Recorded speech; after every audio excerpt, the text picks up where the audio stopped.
Police ને બધાને કોઈના ઘરમાં કરવાનો કોઈને હક જ નથી. હક એને આપ્યો કોઈને એમ પોલીસ વાળાને કોઈના ઘેરે હું લેન કરવું પડે. બજારમાં મારપીટ થાય હતી તો એને બજારમાં ઓલું કરવું પડે, તો કોઈના ઘેરે હું લેન કરવું પડે. અને બધાને ખોટું બોલી બોલીને લઈ જાય કે હાલો સહી કરવા, હાલો સહી કરવા. બહાર નથી, કોઈને બહાર નતા જવા દીધા. અમને એમ કે તમે અંદર ગીરી જાઓ, અંદર ગીરી જાઓ.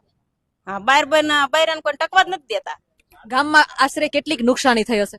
અમારી બજારમાં તો લઈ ગયા છે અમારા ઘરના 5-6 જણા ને, એટલે અમને ખબર છે. ગામમાં કેટલી થઈ એ નથી ખબર. અમારા ભાઈઓના 5-6 જણા છે. એટલે દરવાજા તોડવા અને પથ્થર મારો ને એમાં નુકસાની કેટલી છે?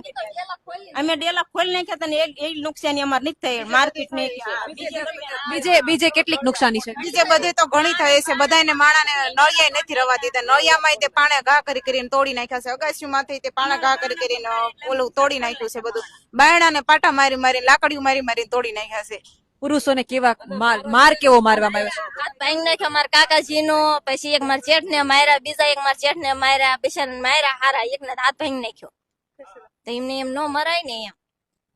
આ સામાન્ય જનતા છે જેને કોઈ લેવા દેવા નથી, એની સાથે આ રીતનો અત્યાચાર કેટલા હદ સુધી યોગ્ય છે?